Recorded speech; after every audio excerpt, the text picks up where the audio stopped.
Beloved God, help us all to love you more and more and more and more and still yet more till we become worthy of union with you, and help us all to hold fast to beloved Baba's Dham until the very end.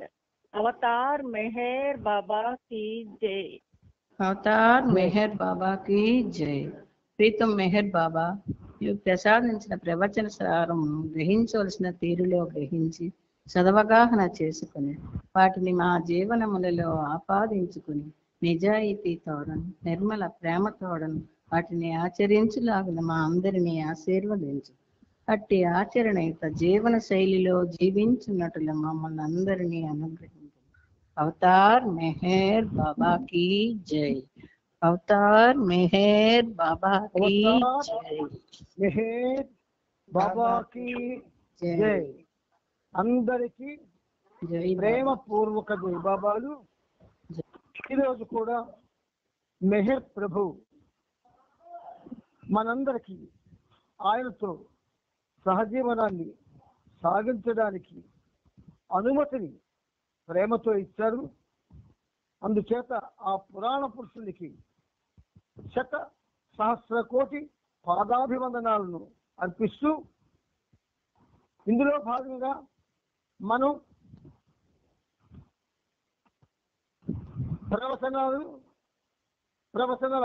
ప్రవచనాల సుమమాలికలు మనం ఇప్పటికీ 130 చెప్పుకున్నాం. ఈ 130లో అంటే యాక్చువల్గా మనం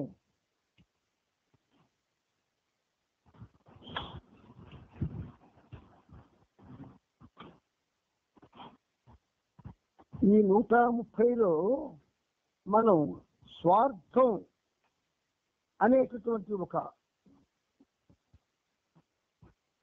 ఒక ప్రవచనాలు ఉన్న ఒక ప్రవచనాన్ని, అది మనకి ఆ ప్రవచనం మనకి పేజీ 22 ప్రవచనాల్లో ఉన్నది. అది మనం ఒక చరణ రూపంలో రాసుకున్నప్పుడు అవి 66 నుంచి 130 చరణాలు అయ్యేవి. అంతకుముందు 65 చెప్పుకున్నాం మనం. అయితే ఇప్పుడు సబ్జెక్టుకి వచ్చేసరికి ఈ స్వార్థం అనేది 66 నుంచి 130 వరకు వచ్చింది. అక్కడ ప్రవచనాల్లో 22వ పేజీ నుంచి ఉంది. అందుచేత మనం ఒక విధంగా ఆ స్టడీ తెలుసుకోవట అనేటటువంటిది సంపూర్ణంగా మనకు తెలుసుకోవడానికి బాబా అవకాశం ఇస్తున్నారు. అంటే వచనంలోనూ ఇలాంటి చరణ రూపంలో కూడా. ఇప్పుడు ఆ సబ్జెక్టు పూర్తయిపోయింది 130 ఆ చరణంతో. ఇప్పుడు మనం చెప్పుకున్నాం ఆల్రెడీ భగవంతుడు వ్యక్తి అని. ఆల్రెడీ ప్రవచనం చెప్పుకున్నాం భగవంతుడు వ్యక్తి అని. ఆ భగవంతుడు వ్యక్తి అనేటటువంటి ఆ చాప్టర్ని మనం, అది ఎక్కడుంది, 29వ పేజీలో ఉంది. ఆ 29వ పేజీలో ఉన్నటువంటి భగవంతుడు వ్యక్తి అనే ప్రవచనాన్ని మళ్ళీ మనం ఏం చేసుకున్నాం, ఇప్పుడు చరణ రూపంలో తయారు చేసుకున్నాం. ఇప్పుడు భగవంతుడు వ్యక్తి అనేటటువంటి ఆ అధ్యాయాన్ని, అంటే పేజీ 29 ప్రవచనాల్లో ఉన్నదాన్ని మనం 131, 132 అన్న 2 చరణాలుగా బాబా మనకు అందించారు. ఇప్పుడు ఆ 2 మనం చెప్పుకుందాం. ద్వంద్వ విషయాలేవియు దేవునికి చందవని గ్రహించితే, ద్వంద్వ విషయాలేవియు దేవునికి చందవని గ్రహించితే, ప్రత్యేక అస్తిత్వమై భగవంతుడుంటాడు శాశ్వతమై. ప్రత్యేక అస్తిత్వమై భగవంతుడుంటాడు శాశ్వతమై. ఇది 131. ఇక 132. పరిమితత్వము అన్నది అనంతత్వమున ఉన్నదనుచు పరిమితత్వము అన్నది అనంతత్వమున ఉన్నదనుచు అంటాము అలవాటుగా, కానీ ఉన్నది అనంతత్వమే. అంటాము అలవాటుగా, కానీ ఉన్నది అనంతత్వమే. ఇది 132. 29వ పేజీ నుంచి స్టార్ట్ అయినటువంటి పేరాల్లో మనం ఆ పేరాల్లో ఉన్నటువంటి విషయాన్ని చరణాల కింద మార్చుకునే అవకాశం బాబా ఇస్తున్నారు. ఇప్పుడు ఈ 2 చరణాల గురించి మనం కొంచెం లోపలికి వెళ్ళి పరిశీలన చేద్దాం. పరస్పర విరుద్ధమైనటువంటి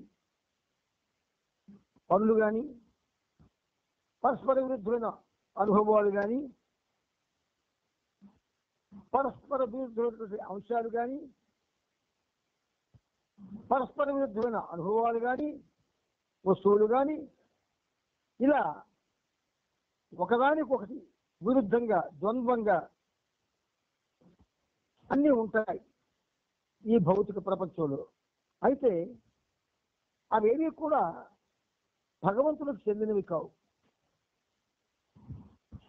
అయితే మరి భగవంతుడు ఎలా ఉంటాడు, ఎక్కడ ఉంటాడు అంటే ప్రత్యేక అస్తిత్వమై భగవంతుడు శాశ్వతంగా ఉంటాడు అంటున్నారు. ఈ ప్రత్యేక అస్తిత్వమై అంటే ఆ ఉనికి ఎల్లకాలము ఉంటుంది, ఎల్లప్పుడూ ఉంటుంది, అంతటా ఉంటుంది, అన్నిటా ఉంటుంది. అది లేనిదే ఈ పృథివిలో ఒక్క అణువు కూడా ఉండదు. కనుక అటువంటి ప్రత్యేక అస్తిత్వము కలిగి ఉన్నవాడు భగవంతుడు, అతడు శాశ్వతుడు అన్న విషయాన్ని ఈ 131వ చరణంలో మనం చెప్పుకున్నాం. ఇప్పుడు పరిమితత్వము, అపరిమితత్వము 2 ఉన్నాయి. భగవంతుడు అనంతుడు కాబట్టి అపరిమితుడు. అదే భగవంతుడు ఒక మానవాకారంలో దిగి వస్తే పరిమితుడు. కానీ ఆ పరిమితుడు అని అవతారం అనకూడదు, ఆయన అపరిమితుడే. మానవ రూపంలో ఉన్నదెవరు? భగవంతుడు కదా. కాబట్టి పరిమితుడు ఎలాగవుతాడు? అపరిమితుడే. కాబట్టి పరిమితత్వము అన్నది అనంతత్వమున ఉన్నదనుచు. దాని తాలూక ఒరిజినల్ ఆ వ్యాప్తం అనేది విశ్వవ్యాప్తం కాబట్టి అది అనంతమైంది. మనం సింపుల్ గా అనంతత్వంలో పరిమితత్వం ఉన్నది అంటాం, అలవాటు అది మనకి. కానీ పరిమితత్వం లేదు, పరిమితత్వం వేరే ఏమీ లేదు. అది అనంతత్వంలోనే ఆ పరిమితత్వం కూడా ఉన్నది. అందువల్ల అది వేరు, ఇది వేరు, 2 లేవు అన్నటువంటి విషయాన్ని మనం అందరం కూడా స్పష్టంగా అవగాహన చేసుకోవాల్సి ఉన్నది. ఇది 132వ చరణం. మనం భగవంతుడు వ్యక్తి అనేటటువంటి ఒక చాప్టర్లో మనం చదువుకున్నవి విన్నారా? ఇప్పుడు మనం ఏం చేస్తున్నాం? వచనాల్లోకి ప్రయాణం చేయబోతూ ఉన్నాం. ఈ వచనాలు ఒక విధంగా చెప్పాలి అంటే నిన్నటి దిన వచనాల్లో 208వ పేజీలో సాధకుడు ఆత్మవిశ్వాసాన్ని పెంచుకోవాలి అన్నటువంటి ఒక పేరా చదువుకున్నాం. ఇప్పుడు మరో పేరా చదువుకుంటాం. ఈ పేరాల్లో అంశాలే మీకు చరణాలు అవుతున్నాయి. అంచేత చరణాల్లో ఉన్నటువంటి సబ్జెక్ట్ గారి గ్యాప్ ఉంచుకుంటే ప్రవచనాలు చక్కగా చెప్పచ్చు. ఇప్పుడు మనం చెప్పుకోబోయే పేద ఏమిటంటే అతీంద్రియ అనుభవాన్ని సందేహించుట వలన ఫలితం. అతీంద్రియ అనుభవాన్ని సందేహించుట వలన ఫలితం. ఒక అతీంద్రియ అనుభవం కలగగానే అది సాధకునిలో ఆధ్యాత్మిక సాధనకు ఒక కొత్త వరవణ్ణి కలుగజేసి ప్రయోజనాన్ని నెరవేరిస్తే సాధకుడు అన్వయించుకోవడంలో ఆ అనుభవాన్ని భ్రాంతిగా భావించిన దాని వల్ల ఎలాంటి నష్టం. ఒకడు నేల మీద నడకుండా గాలిలో నడుస్తుంటాడు. గాలిలో ఎలా నడుస్తాడు? గురుత్వాకర్షణ శక్తి భూమికి చాలా ఎక్కువగా ఉంటుంది. ఆ గురుత్వాకర్షణ శక్తి ఉన్నంత వరకు కూడా ఎవరు గాలిలో తేలలేదు, ఒక రాకెట్లో ప్రయాణించిన వాడు తప్ప. కాబట్టి అలా సృష్టికి విరుద్ధంగా, సృష్టి యొక్క నేచర్కి విరుద్ధంగా ఎవరైనా అలా గాలి కనబడితే అది మానవుడు భూమి మీదే కాదు గాలిలో కూడా నడవచ్చు అనే అనుభూతి కలిగించవచ్చు, లేదా అటువంటి నమ్మకాన్ని కలిగజేయవచ్చు. అయితే అలా దాన్ని అనుకోవడంలో అది భ్రాంతిగా ఒకవేళ మనం అనుకున్నా సరే దానివల్ల ఎలాంటి నష్టం వాటిల్లదు అని బాబా అంటున్నారు. ఇప్పుడు కొంతమంది నీటి మీద నడుస్తారు, కొంతమంది గాలిలోకి లేచిపోతారు, కొంతమంది కూర్చొని మఠం వేసుకొని పద్మాసనం వేసుకొని లేచిపోతారు గాలిలోకి. ఇలా రకరకాలు చేస్తారు యోగులు. యోగుల్లో ఎక్కువ చేస్తారు ఇవన్నీ కూడా యోగ సాధనలే తప్ప భగవంతుని దగ్గర చేర్చుకునే సాధనలు మాత్రం కావు. అందుచేత అయినప్పటికీ కొన్ని అతీంద్రియ అనుభూతులు సాధకులకు ప్రేరణను మార్గదర్శకత్వాన్ని కలిగించేందుకు సహకరించే విధంగా ఉండడానికి ఉద్దేశపూర్వకంగా అతనికి అనుగ్రహించబడతాయి. భగవత్ కార్యానికి సంబంధించి ఎవడైనా ఒక సాధకుడు కొంచెం శ్రద్ధతో, విశ్వాసంతో, ప్రేమతో, దేవుని యందు సంపూర్ణమైన భక్తితో ప్రయత్నం చేస్తే అలాంటి వాడికి అతీంద్రియ అనుభవాన్ని లేదా ప్రేరణని లేదా మార్గదర్శకత్వాన్ని కలిగించడానికి కొన్ని పరిస్థితులు ఉద్దేశపూర్వకంగా అతనికి అనుగ్రహింపబడతాయి. ఉద్దేశపూర్వకంగా అంటే ఎవరి ఉద్దేశపూర్వకంగా? భగవంతుని యొక్క ఉద్దేశపూర్వకంగా. అలా ప్రత్యక్షంగా అనుగ్రహించబడిన అనుభూతుల విలువలను, ప్రాధాన్యతలను సాధకుడు సందేహించడం మానుకుంటాడు. అంటే భగవంతుని యొక్క ప్రాపు 100కి 100 పాళ్ళు యథార్థంగా కోరుకునేవాడు ఇలాంటి వాటి కోసం వాడు అరులు శాతలు, ఇలాంటి వాటి కోసం ఎదురు ఇలాంటివి పట్టించుకోడు.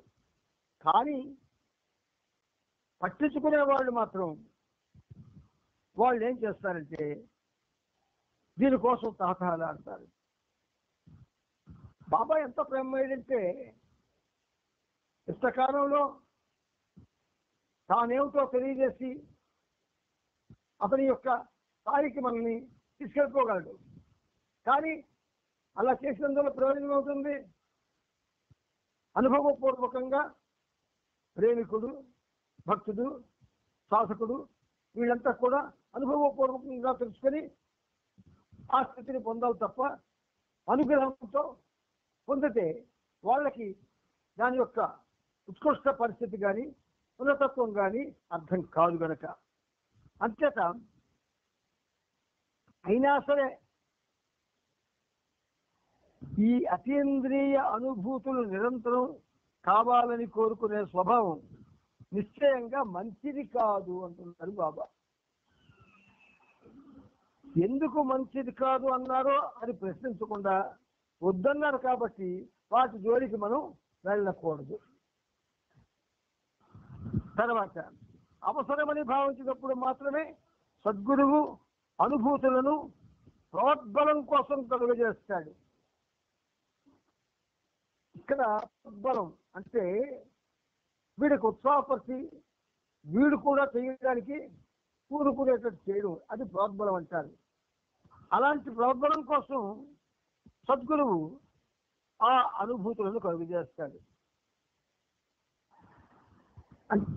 ఈ అనుభూతుల కోసం మనం అంటే ప్రేమికులుగా చలామణి అవుతున్న మనం ఎదురు చూడవలసిన పని లేదు, అక్కర్లేదు. ఆయన తన నిర్ణయం ప్రకారం ఏది ఆ సమయానికి అనువైనదో దానికి అమలు చేస్తాడు. అనువైనది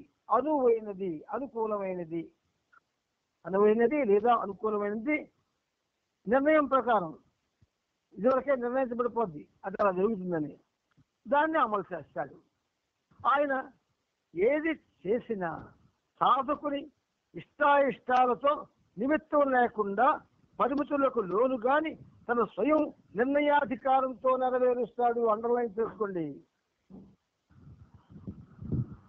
పరిమితులకు లోను కానటువంటి తన యొక్క స్వయం నిర్ణయాధికారంతో అలాంటి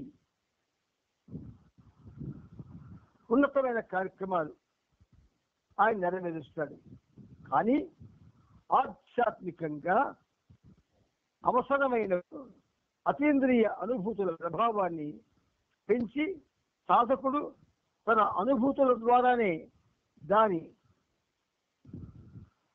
విలువను ప్రమాణాన్ని ప్రత్యక్షంగానో లేదా పరోక్షంగానో తెలుసుకునేలా సద్గురువు చేస్తాడు.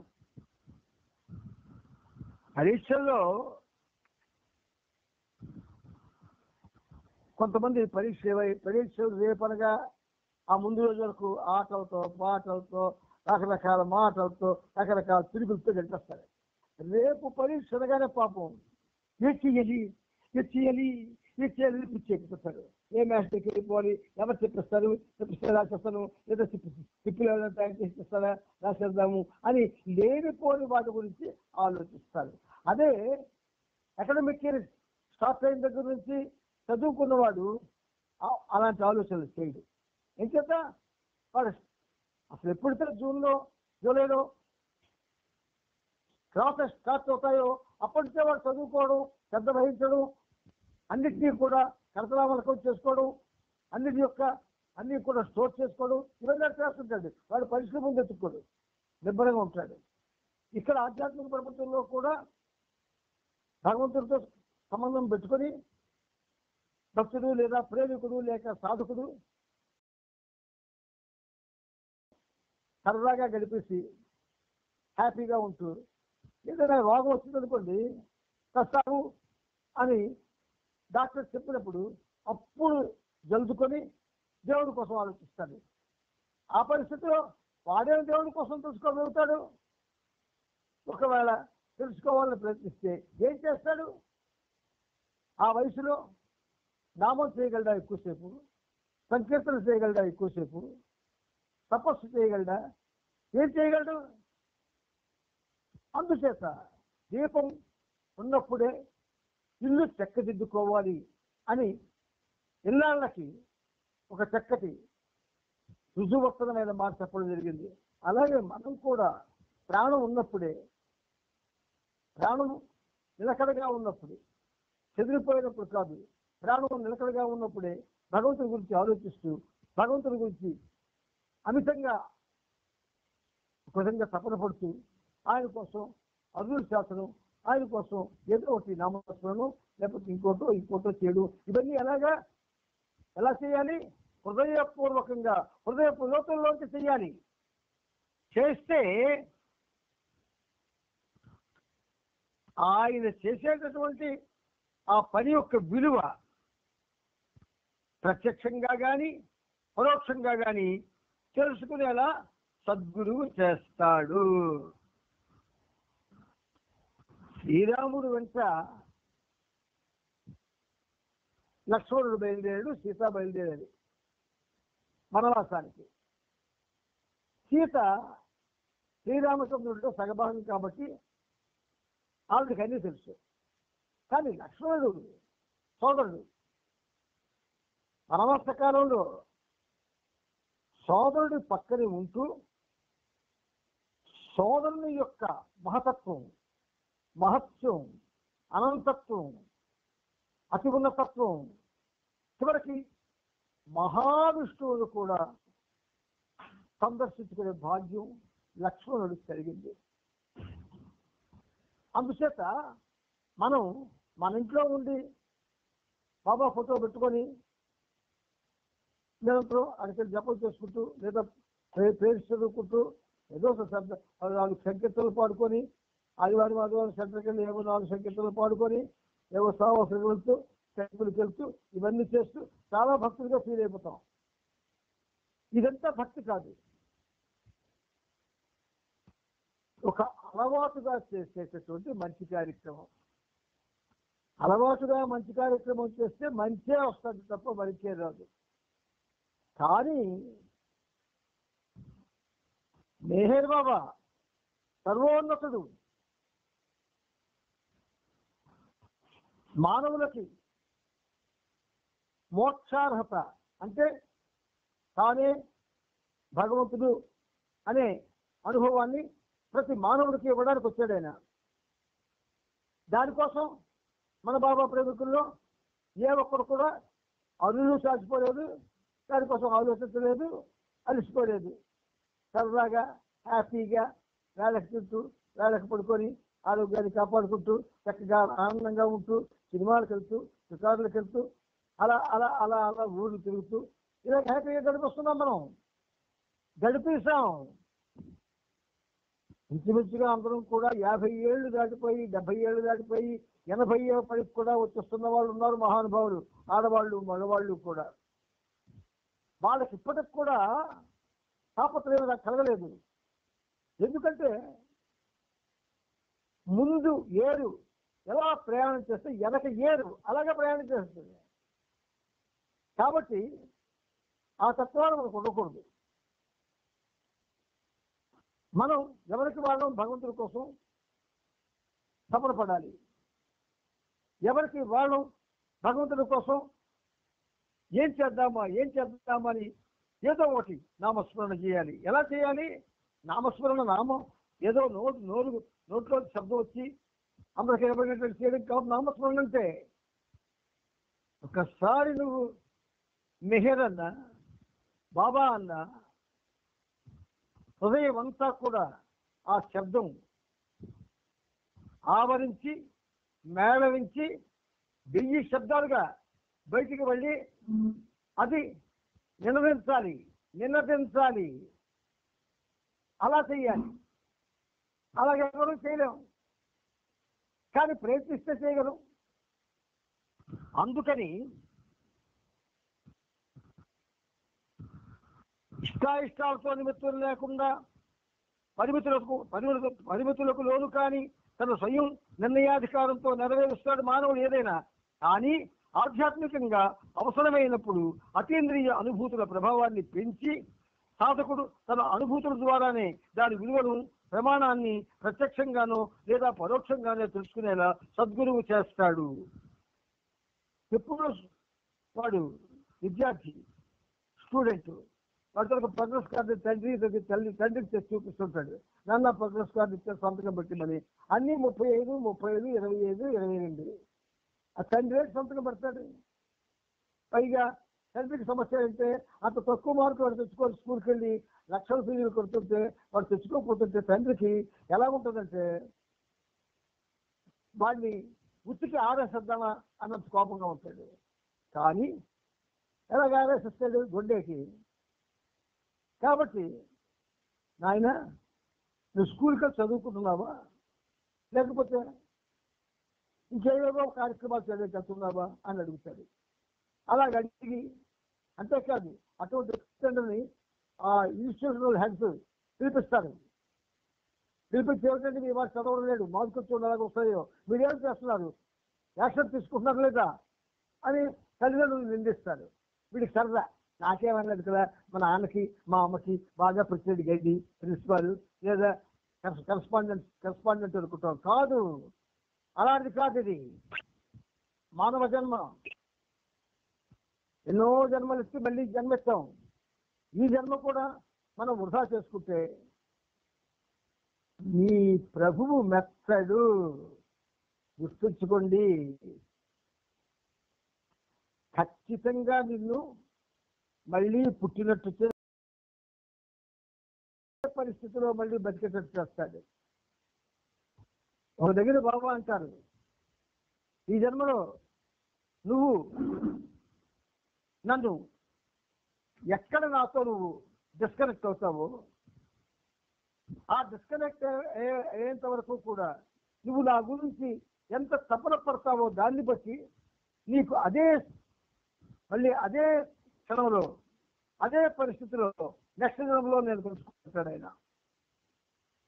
మనకు ఇవన్నీ విశ్వసించం, మన కర్మ. ఎవరో వచ్చి ఏమండి పిరమిడ్ ధ్యానం చేయండి అని చెప్తే ధ్యానం చేస్తాం. ఎవడో వచ్చి అలా అంబేద్కర్ విగ్రహానికి రోజు పూజ చేసేట మనకి మంచి మహిళలు వస్తాయంటే చేసేస్తాం. అంటే ఒక్కసారి ఆలోచించడం మన మానసిక స్థితి ఎలాగుందో. సర్వోన్నతుడిని, I'm the highest of the high అని డిక్లేర్ చేస్తే దీని మీద మనకు విశ్వాసం కుదరక ఎవరెవరో చెప్పినటువంటి తలబారు మాటలు విని ఆ తలకబారు పనులను చేయడానికి సాహసిస్తాం. కాబట్టి ప్రియమిత్రులారా, భగవంతుడికి కానీ నచ్చితే, నువ్వు భగవంతుడికి నచ్చితే, అవతారుడికి నచ్చితే, అతీంద్రియ శక్తుల యొక్క దాని పరిస్థితి కూడా నీలో నెలకొల్పి దాని ద్వారా నువ్వు ఆయనకి సన్నిహితం కావడానికి ఏం చేయాలో కూడా తెలియజేస్తాడు, చేయిస్తాడు కూడా. నారదుడు అనే క్యారెక్టర్ ఉంది పురాణాల్లో. ఆయనకి ఎవరు ప్రోత్సహిస్తాడు? నారాయణ నారాయణ నారాయణ నారాయణ నారాయణ అని తిరుగుతుంటాడు.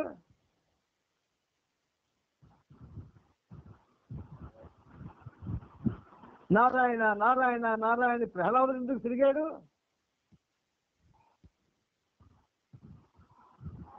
అలా తిరగడానికి ఎవడి ప్రోత్సాహం అక్కర్లే, ఎవడి గైడెన్స్ అక్కర్లే, నామస్మరణ చేయడానికి ఎవరి గైడెన్స్ అక్కర్లేదు.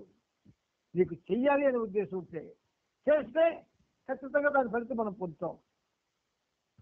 ఏది చేసినా నామస్మరణ చేస్తూ అది ఫలితాన్ని ఇస్తుంది. నామస్మరణ లేనిది ఎంత గొప్ప కార్యం చేసినా అది ఒక చిన్న గడ్డిపోతంత విలువ కూడా తేదు. ఇన్ని సహవాసులు లక్షలు ఖర్చు పెట్టి చేసామే, ఎంతమంది బాబా ప్రేమికులయ్యాడు. అవలేస్తారు కదా, ఉన్నవాళ్ళు చెప్పుతున్నారు మానేసి సెంట్రల్కి వెళ్ళడం మానేస్తున్నారు. ఇది మన ప్రోగ్రెస్. అందుచేత మిత్రులారా, ఈ ప్రవచనాలు మనం చాలా శ్రద్ధతో అర్థం చేసుకోవాల్సిన అవసరం ఉన్నది. ఎందుకంటే ప్రవచనాలు చాలా ఉన్నతమైనవి. అవి మన యొక్క మానసిక స్థితిని, ఆధ్యాత్మిక స్థితిని, హృదయాన్ని, సమస్తాన్ని కూడా ఆక్రమించి మనలో ఉన్నత స్థితిని అవి ఎస్టాబ్లిష్ చేస్తాయి. అందుచేత మీరంతా కూడా ఈ ప్రవచనాల ఎడల ప్రత్యేకంగా మీరు దృష్టి పెట్టక తప్పదు. ఈ ప్రవచనాల్లో మనం వచనము చదువుకుంటున్నాం. ఆ వచనాన్ని ఒక చరణంగా తయారు చేసుకొని కూడా మనం చెప్పుకుంటున్నాం. కాబట్టి గాఢంగానే అవి మనకి హత్తుకోవడానికి అవకాశం ఉన్నది. ఇప్పుడు మనం అతి ఉన్నతమైన బాబా చరిత్రలోకి ప్రయాణం చేయబోతున్నాం. మెహర్ ప్రభు చరిత్రం 8వ భాగం, పేజీ 3271. ఆ పేజీలో మనం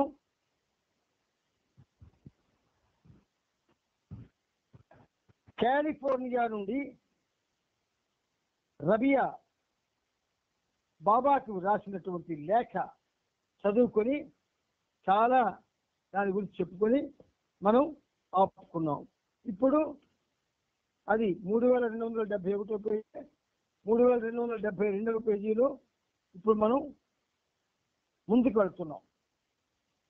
సత్యం, ప్రేమ, వెలుగుల అంతర్దర్శనంలో ఎప్పుడు వికసించే వినూత్న చైతన్యాన్ని నీవు అనుభూతి పొందినందుకు బాబా ఎంతో ఆనందాన్ని వ్యక్తం చేశాడు. ఆ అనుభూతితో నీవు మహదానంద భరితమైనందుకు బాబా చాలా సంతోషించారు. ఉన్నత లక్ష్యాలకు ప్రేమ యొక్క గురుత్వమే ఆధారము అన్న విషయం నీవు గ్రహించినందుకు ముఖ్యంగా బాబా ఎంతో ప్రసన్నులయ్యారు. ప్రేమ అనిర్వచనీయమైనది. నీలాంటి వ్యక్తులు ఈ ప్రేమను అనుభవించడం ఎంతో తేలిక. అదే ప్రేమంటే తెలియని వ్యక్తులకు దీని అనుభూతిని పొందడం చాలా కష్టం. ఏది ఏమైనా బాబా అందరినీ దీవిస్తారు. ప్రేమంటే తెలియని వారిని, ప్రేమ ద్వారా ఆంతరిక ప్రకాశం పొందేవారిని ఇద్దరినీ దీవిస్తున్నారు. బాబాకి నీవు అనుభూతి పొందుతున్నది బాబాకు తెలుసు. నీవెలా అభిలషిస్తున్నది బాబా ఎరుగుదును. నీవెలా ప్రేమిస్తున్నది ఆయనకు తెలుసు. నీకేం కేవలో కూడా తెలుసు. బాబా తన అనంతమైన హృదయం నుండి ప్రగాఢమైన ప్రేమను, ఆశీస్సులను నీకు పంపుతున్నారు. బాబా నుండి ఈసారి ఎలా పంపించాడు సమాధానం రవియాకి? ఇక్కడ మీకు రవియా రాసిన లేఖలో అంశాలు, ఆవిడికి బాబా రాసిన లేఖలో అంశాలు, ఈ రెండు కూడా ఒక జిరాక్స్ తీసుకోండి. తీసుకొని బాబా రబియా నుంచి అందుకున్నటువంటి లేఖ అంటే 3271 పేజీలో ఉంది. అది 72వ పేజీలోకి వచ్చేసరికి 3 పేరాల్లో జవాబు రబియాకి పంపించారు బాబా. ఆ జవాబు అంటే ఒకటి, అవతారుడు యందు ఎనలేని ప్రేమని పెంచుకున్న ఒక అదృష్టవంతురాలు రబియా అయితే ఆ అదృష్టం ఏం పొందింది, ఎలాగ పొందింది అన్నది లెటర్లో ఉంది. బాబా ఆ లెటర్ చూసిన తరువాత ఆమె యొక్క ఒక విధంగా అంతర్దర్శనం బాబా గుర్తు చేస్తూ ఆమె పరమానంద భరిత అయిందని, ప్రేమ యొక్క గురుత్వమే ఆధారంగా విషయాన్ని గ్రహించిందని, ప్రేమ అనిర్వచనీయమైంది, నీలాంటి వ్యక్తులు ఈ ప్రేమను అనుభవించడం ఎంతో తేలిక అని నీలాంటి వ్యక్తులు అన్నాడు. రబియా లాంటి వ్యక్తులు అలా కావాలంటే మనందరం అవ్వచ్చు. నిరంతరం బాబాను ప్రేమించాలి, మరి ఎక్కడికి వెళ్ళక్కర్లేదు. అమ్మో రెండు మనుషులుగా మానవుడు తిరగడానికి అలవాటు పడిపోయాడు. తిరగకపోతే అది గలవదు, తిరగాలి. తిరుగులు పుట్టిన దగ్గర నుంచి చచ్చి వరకు తిరిగి కాళ్ళు పడిపోయే వరకు ఉన్నాం. కాళ్ళు పడిపోయిన తర్వాత చచ్చినట్టు బోలు కూర్చుంటాడు మానవుడు, అంతవరకు కూర్చోడు. కానీ ఇన్ని వృధా తిరుగులు తిరగడం కన్నా నేను తిరగాలి, ఏడాదికి ఒకసారి మెహరాబాద్ వెళ్తాను, దానికి మించి ఎక్కడికి వెళ్ళను అని అనుకో. మెహరాబాద్ వెళ్ళి రావడం అంటే బాబాను వెళ్ళి దర్శించుకొని రావడం, బాబాను దర్శించి రావడం మెహరాబాద్ వెళ్ళడం అంటే. అంతేగాని సమాధిని దర్శించి రావడం కాదు, గుర్తుపెట్టుకోండి. సమాధిని దర్శించాలంటే బోర్డు సమాధులు, మన ఇంట్లో మన ఊరంతా సమాధులే. బాబాని సజీవంగా ఉన్నటువంటి ఆ బాబాని దర్శించడానికి మెహరాబాద్ వెళ్తున్నాం. ఇంకా సజీవంగా ఉన్నటువంటి బాబాను దర్శించిన తర్వాత ఇంకేది ఎలా తిరుగుతావు? ఇంకా 90 ఏళ్ళోడు తిరుగుతున్నాడు, 80 ఏళ్ళోడు తిరుగుతున్నాడు, 70 ఏళ్ళోడు తిరుగుతున్నాడు, 10 ఏళ్ళోడు తిరుగుతున్నాడు. తిరగడానికి వయసుతో ప్రమేయం లేనట్టుగా తిరుగుతున్నాడు. ఎంత కాలాన్ని వృధా చేస్తున్నామో మనం మనకే తెలియదు. మరి రబియా యొక్క ఆమె భావాల్ని బాబా గ్రహించి చెప్పిన మాటల్లో ఉన్నటువంటి ఉన్నతత్వం మనకు ఎలా అర్థమవుతుంది? ప్రేమ అనిర్వచనీయమైంది. నీలాంటి వ్యక్తులు ఈ ప్రేమను అనుభవించడం ఎంతో తేలిక. నీలాంటి వ్యక్తులు ఆ ఉత్తరం రాస్తే ఎంత అద్భుతంగా రాస్తుంది చూడండి. నీలాంటి వ్యక్తులు బాబా ఎందుకలా అన్నారంటే, అనుభూతి చెందడమే జీవించడం బాబాకి రాస్తుంది. దేవుని మేల్కొల్పి బోధించావు, దానిని నేను ఇప్పుడు అనుభవిస్తున్నాను. అనుభూతి చెందడమే జీవించడం, దానిని మేల్కొల్పి బోధించావు, దానిని నేను ఇప్పుడు అనుభవిస్తున్నాను. ప్రేమ ఒక్కటే మిగిలేలా నా హృదయాన్ని, మా అందరి హృదయాలను ప్రేమతో నింపేందుకు రమ్మని రోధిస్తూ నిన్ను వేడుకుంటున్నాను. ఎంత అద్భుతమైనటువంటి ఆ వేదన ఎక్సెప్ట్ చేసిందో చూడండి. అది మామూలు హృదయం కాదు, అది ప్రేమ హృదయం. మనం ప్రేమ హృదయాలకు అవగలవు, కానీ ఎందుకు అవకుండా ప్రేమ హృదయాలు చూసుకోవడం? ప్రేమ హృదయాలు చూసుకుంటాం, మరి ఇక్కడ తెలుసుకుంటాం, మూల ఇంట్లో ఉండిపోతాం, బాబాతో ఉంటాము. దానివల్ల మన ప్రయోజనం ఏంటి? అన్ని ఊళ్ళు తిరగాలి కదా, అన్ని సేవకులకి వెళ్ళాలి కదా, ఎక్కడెక్కడ ఏవి పెడుతుంటే తినాలి కదా. ఈ భావాలు చాలా ప్రగాఢంగా అందరిలో కూడా నాటుకుపోయేవి. మందు తాగినోడికి రోజు మందు జ్ఞాపకం వచ్చినట్టు. బాబా అంటాడు, నేను మీ అందరి కోసం దివ్య మధువుని తెచ్చాను అంటాడు. నీ దివ్య మధువు నాకెందుకు అని వస్తున్నాం మనంలో. కానీ రబియా అలాగండి, మహోన్నత ఆనందరస పారవస్యాన్ని అక్షరాల్లో రాయలేము. నా ఎదలోని బాధను వెళ్ళగక్కడం తప్ప నేను ఇప్పుడు చేయగలిగిందేమీ లేదు. వాస్తవంలో ఎట్టి నామరూపాలు లేని బాబా అనే దివ్య మానవునిలోని ఆధ్యాత్మిక వైభవాన్ని, ఆధ్యాత్మిక సర్వత్వాన్ని అనుభవించాలనే తపన నాలో కలిగింది. మీ అందరిలా స్త్రీ ఆవిడ, మనందరిలాంటి భక్తుల ప్రేమికురాలే. ఎంత ప్రగాఢంగా మాట్లాడుతుందో చూడండి. అసలు భావావేశం రావాలి. అందుకే ప్రతి భావనలో మెహర్ భగవంతుడైయున్నను, అతని సాన్నిధ్యములో అరనిమేషమున్నావా. అరనిమిషం అంటే 30 సెకండ్లు. ఒక్క 30 సెకండ్లు ఉండవయ్యా బాబాతోటి. అవగాహన మౌను నీకు ఆచార్య వరేణ్యుందని. పాడలేదేటి, ఏమిటి పాడుతున్నావు తెలుసుకోవాల్సిన బాధ్యత మనకు లేదా?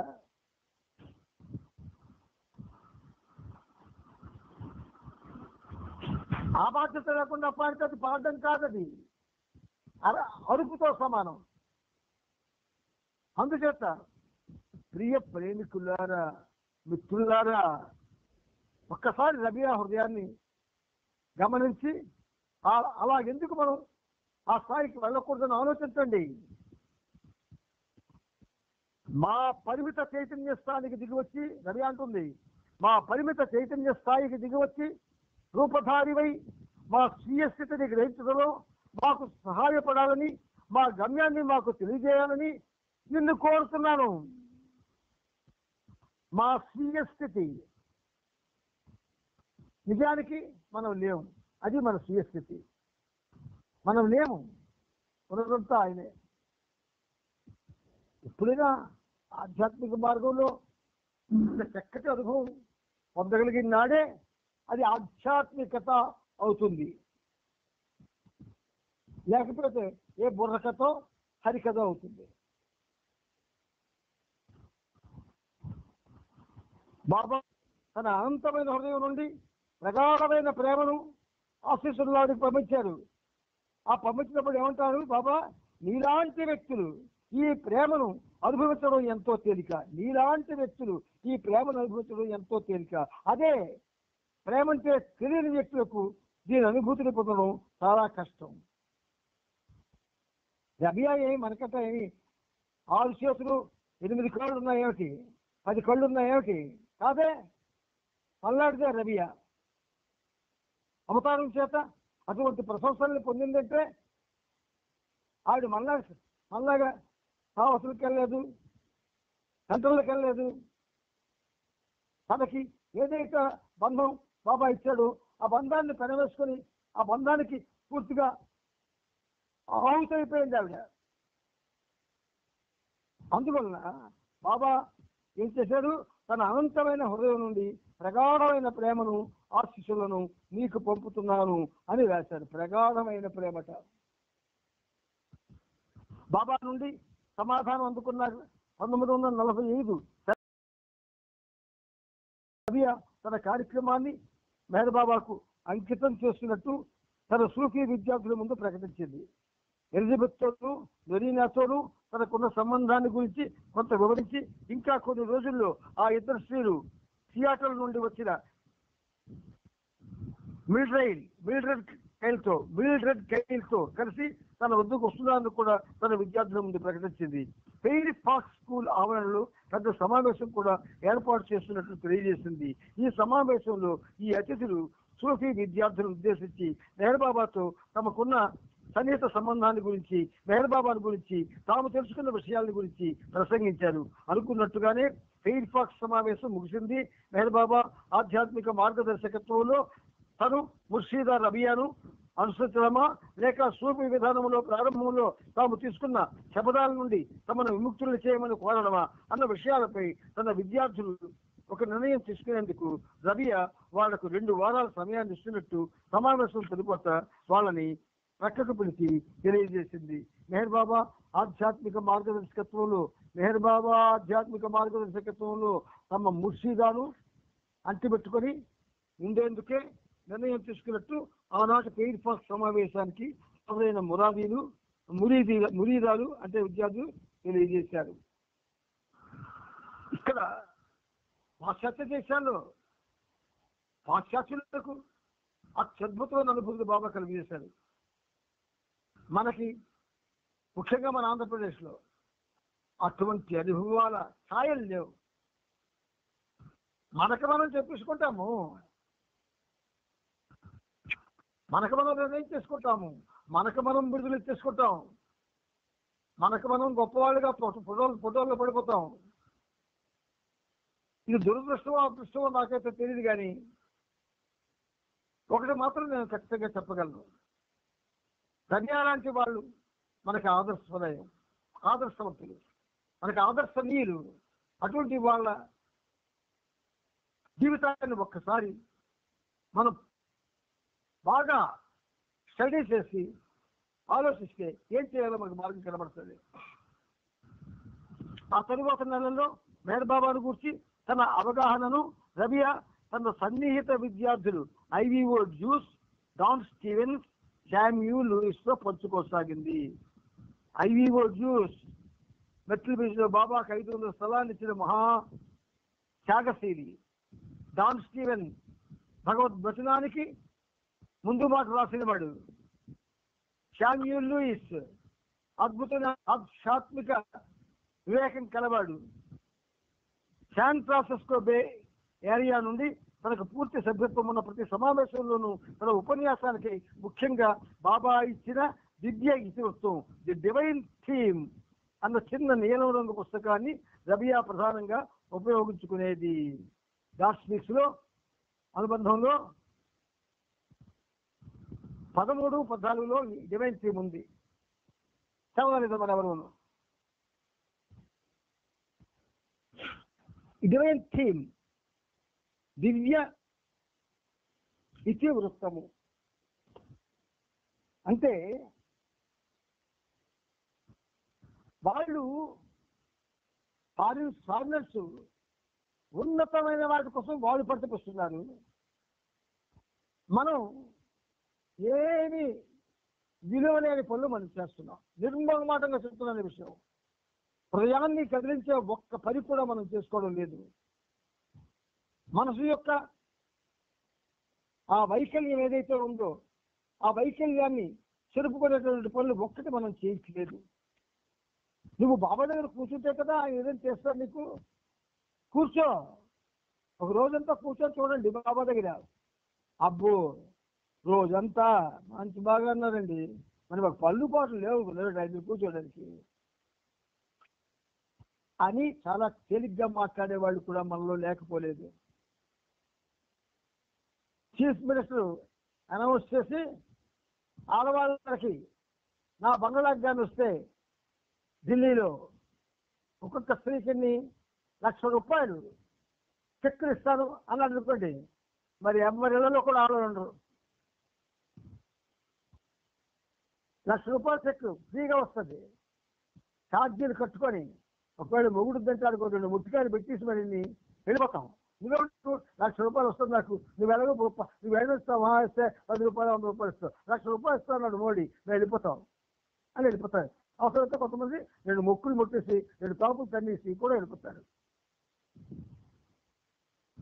ఆకర్షణలు, భౌతిక ఆకర్షణలో వికర్షణ కూడా ఉంటుంది. వికర్షణ మనం పట్టించుకోం, ఆకర్షణే పట్టించుకుంటాము. అందుచేత ఈ చిన్న పుస్తకంలోని చార్ట్లను రబియా తన శిష్యుల్లో ఒకరి చేత పెద్ద సైజులో తయారు చేయించి వాటిని ఒక బోర్డుకి పిండితో అతికించి తన ఉపన్యాసం కొనసాగించినంతసేపు ఆ చార్ట్లోని విషయాలను ఉదహరించేది. పాపం నానా అని పిలిచేవాడిని, భాస్కరాన్ని నోరాగా పిలిచేవాడిని నానా అని. ఆయన అన్ని సెంటర్లు తిరిగి ప్రయోగశాలలో పనిముట్లన్నీ పట్టుకొని గాడ్ స్పీక్స్ వివరించాడు. ఆయనకే ఇంటర్వ్యూ చేసినప్పుడు అడిగాను నేను, నాన్న ఎంతమంది దీన్ని వంట పట్టించుకున్నారంటే పెది విరిచాడు ఆయన.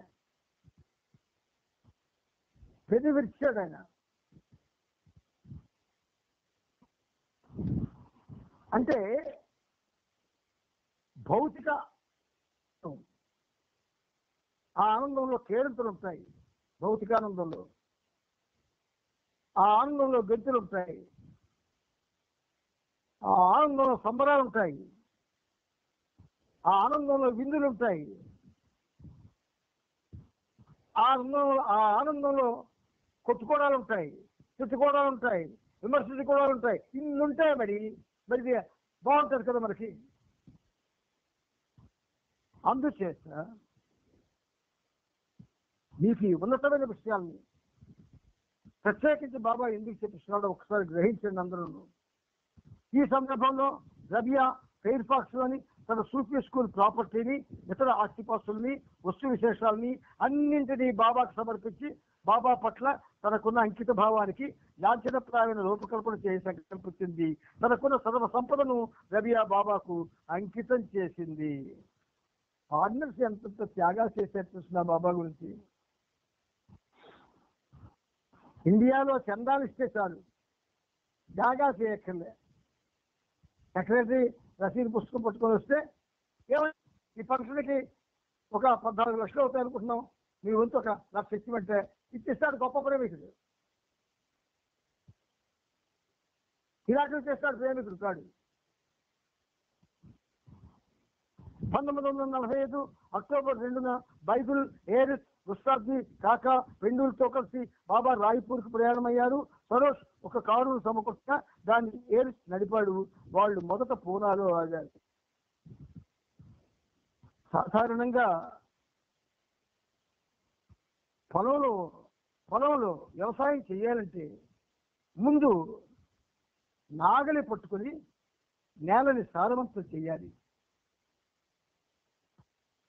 హృదయం అనే మన భూములు జన్మల తరబడి ఎండిపోయి బీడు వారిపోయేవి.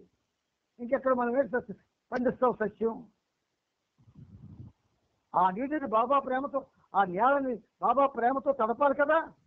సస్యం కావాలంటే అద్దె అక్కర్లేదండి, 4 సంవత్సరాలు ఇస్తే చాలండి. ఇవన్నీ తేలిక భావాలు.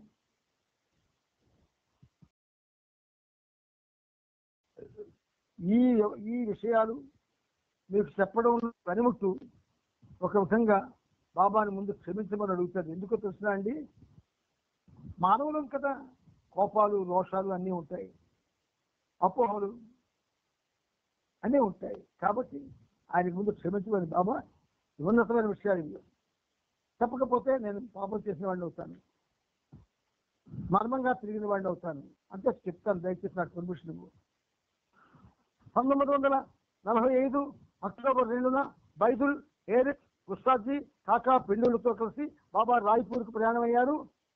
సరోజ్ ఒక కారును సమకూర్చగా దాన్ని ఏరిసి నడిపాడు. వాళ్ళు మొదట పూనాలో ఆగారు. నెల క్రితం బాబా పూనా వచ్చి సోదరుడు బేరంను అతని భార్య పెరియన్ను కలిశారు. ఆమె కవల పిల్లలకి జన్మనిస్తుందని అప్పుడు చెప్పారు.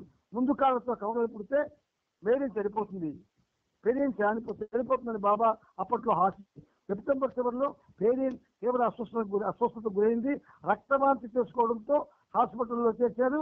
పెరియన్ను రక్షించడానికి సాయశక్తిలా కృషి చేస్తాం కానీ కవలల్ని రక్షించలేమని డాక్టర్లు ఎంతో విచారిస్తూ బెహరంతో చెప్పారు. బాబాయే రక్షకుడు అని బెహరంను బాబా తలుచుకున్నాడు. వాళ్ళు బాబాను గాఢంగా స్మరించుకున్నారు. అక్టోబర్ 1వ తేదీన పెరియన్ ఇంచుమించు ఆరోగ్య స్థితిలోనే ఉన్న 2 మగబిడ్డలకు జన్మనిచ్చింది. ఆ మర్నాడు హాస్పిటల్లో ఉన్న పెరియన్ను చూసేందుకు బాబా వెళ్ళి ఆ పిల్లలకు రుస్తుం, షౌరబ్ అని పేర్లు పెట్టారు.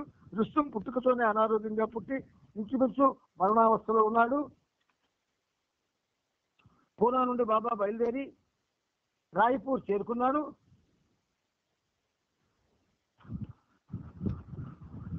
జాల్ కేరావాలా ఇంట్లో మకాన్ చేశారు.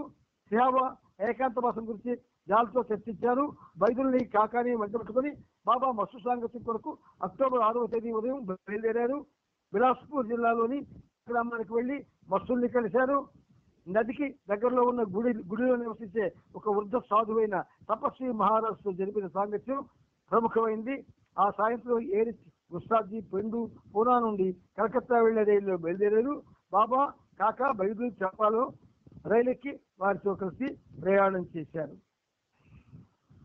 ఈ పుస్తకాన్ని, ఈ బాబా యొక్క ఈ అమృతతుల్యమైన ఈ చరిత్రాన్ని చదవడంలో ప్రధానమైన ఉద్దేశం ఏంటంటే, ఏ ఆత్మ అయితే పవిత్రమైన ప్రపంచంలో బాబా ఉన్నప్పుడు బాబాతో పాటు అవి పని చేసేయో అవి సామాన్యమైన ఆత్మలు కావు. అటువంటి ఆత్మల్ని మనం నిరంతరం కూడా ఒకసారి చర్చించుకొని వాటి గురించి, వాటి సేవ గురించి, వాటి వాళ్ళకి ఆ ఆత్మలకి బాబా ఉన్నటువంటి ప్రేమ గురించి, బాబా వాళ్ళని ప్రేమించే విధానం గురించి ఇవన్నీ తెలుసుకుంటుండాలా. అప్పుడు ఒకసారి కాకపోతే ఒకసారైనా మనిషి మారుతాడు. కానీ మార్పు లేకుండా ఉన్నటువంటి ప్రపంచం ఏదైతే మెహర్ బాబా ప్రపంచమే. మిగతా అన్ని మతస్థులు కూడా రకరకాల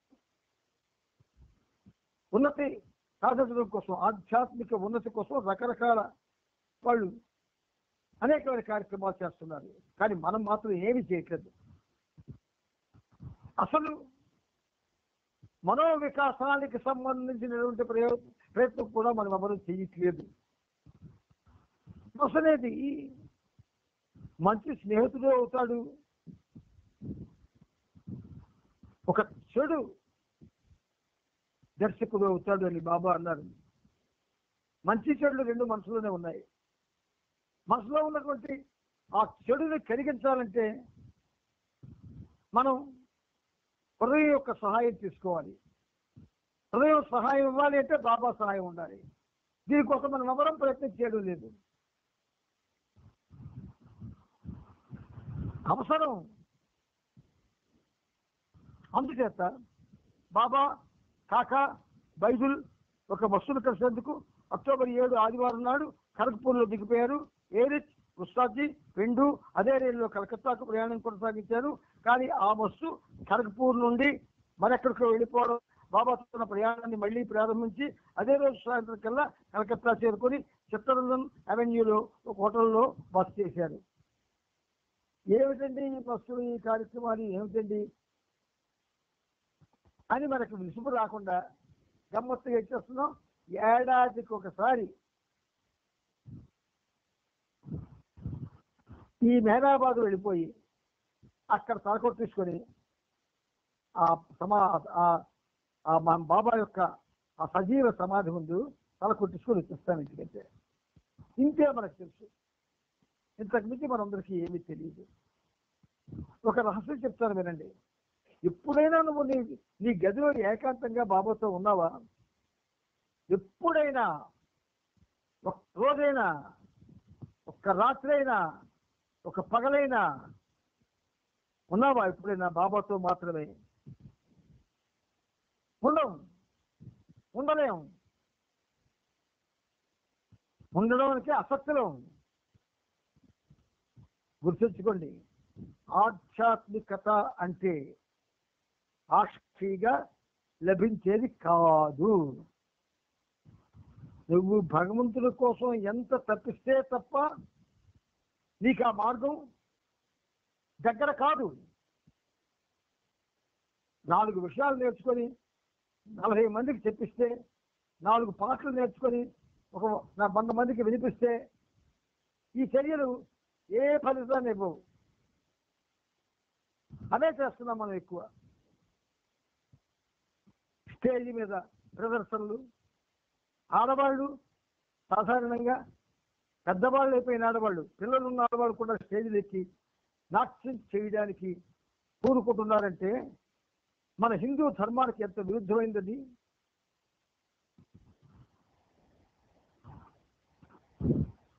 హిందూ నాగరికత,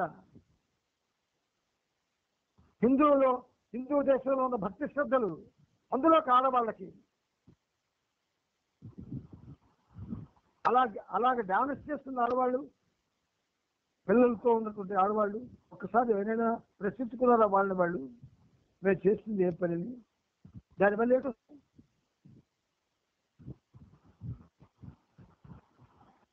నలుగురి మధ్య నీ యొక్క ఆ శరీరాన్ని ప్రదర్శిస్తున్నట్టే కదా. చిన్నపిల్లలు చేస్తే అది బాగుంటుంది. లేదు, వయసులో ఉన్న పిల్లలు ఏదో శాస్త్రీయ నృత్యాలు చేస్తే కొంచెం అందంగా ఉంటుంది. అంతేగాని పెద్ద వాళ్ళు చేస్తే అవి ఇబ్బట్టుగా ఉంటాయి. వాళ్ళు చేస్తుంటే చూస్తున్న మగవాళ్ళకి గొప్ప హాయిగా ఉంటుంది. ఆలోచించండి, మీరే ఆలోచించుకోండి. నేను ఉన్నట్టు చెప్పడమే ఈ పనిముట్టు పని. మీరు తిట్టుకున్నా సరే, లేదు తిరగబడినా సరే, ఉన్నది ఇదే, జరుగుతున్నది ఇదే. కాబట్టి మనం బాబాతో జీవించాలి అంటే బాబాతోనే జీవించాలి. 24 గంటల కాలంలో కనీసం ఒక 4 గంటలైనా బాబాతో ఉండాలి. ఉండలేమా? టీవీల ముందుకు సీరియల్ చూడడానికి ఎన్ని గంటలు గడుపుతున్నామండి? ప్రయాణాలకు ఎన్ని గంటలు గడుపుతున్నాం? ఎన్ని రోజులు గడుపుతుంది? బాబాతో గడుపుకోవద్దా? నీ ప్రీతముడే నీ కోసం వచ్చాడే రూపం వేసుకొని, నిన్ను ఉద్ధరించడానికి వచ్చాడే, నీ నిజస్థితిని నీకు తెలియజేయడానికి వచ్చాడే. వాడితో జీవించవా? వాడితో ఉండవా? వాడి గురించి ఆలోచించవా? వాడిని పట్టించుకోవా? వాడి నామస్మరణ చేయవా? వాడినేమో ప్రసారం చేస్తావా? What is this ridiculous attitude? మనం చాలా అదృష్టవంతులు. అవతార కాలంలో పుట్టాం, బహుశా అవతార కాలంలోనే చస్తాం. చచ్చిలోగా ఎన్ని గంటలు మనం బాబాతో గడిపాం, ఎన్ని రోజులు బాబాతో గడిపాం, ఎన్ని సంవత్సరాలు గడిపాం అని ఆలోచించండి. గడిపితే శేష జీవితం ఒక్కటి గుర్తుపెట్టుకోండి, ఇంతవరకు వ్యర్థం చేస్తాం కాలాన్ని ఆల్రెడీ. ఇప్పుడు వ్యర్థం చేయొద్దు, దాన్ని విలువగా చూసుకొని విలువగా బాబా కోసం ఆక్రోశిద్దాం, బాబా కోసం అలమటిద్దాం, బాబా ప్రేమ కోసం నిరంతరం కూడా అలా ఎదురు చూద్దాం. శబరి పండు ముసలైపోయే వరకు రామ దర్శనం కోసం ఎదురు చూసిందండి. ఆవిడ ఎంత త్యాగం చేసిన జీవితాన్ని. ఇంచుమించుగా మహాభక్తులంతా కూడా వాళ్ళ మానవ జీవితాలను త్యాగం చేశారు దేవుడి కోసం. మనమే త్యాగం చేస్తున్నామండి. అందుచేత జాగ్రత్తగా ఆలోచించండి. ఇప్పుడు చేస్తున్న పనులు మీరేమీ మానక్కర్లేదు, చెయ్యండి. ఆ చేయడంతో పాటు బాబాతో ఎక్కువ కాలం గడపండి. అప్పుడు మీరు చేసిన పనులు, ఆ పనుల్లో ఉన్నటువంటి ఉచ్ఛస్థం అంటే ఉచ్ఛస్థితి, నిమ్న స్థితి మీకు అర్థమవుతుంది. బాబాతో గడపండి సైమల్టేనియస్ గా. మనం చేస్తున్న పనుల్లో ఉచ్ఛస్థితి ఏమిటో నిమ్న స్థితి ఏమిటో మనకు అర్థమవుతుంది. అది చెయ్యమని ఈ పనిముట్టు మిమ్మల్ని ప్రతిసారి కూడా ప్రేమతో అర్థిస్తూ ఉన్నది, కోరుతున్నది. అవతార్ మెహర్ బాబా की जय, అవతార్ మెహర్ బాబా की जय, అవతార్ మెహర్ బాబా की जय. అవతార్ మెహర్ బాబా की जय. అందరికీ జై బాబా.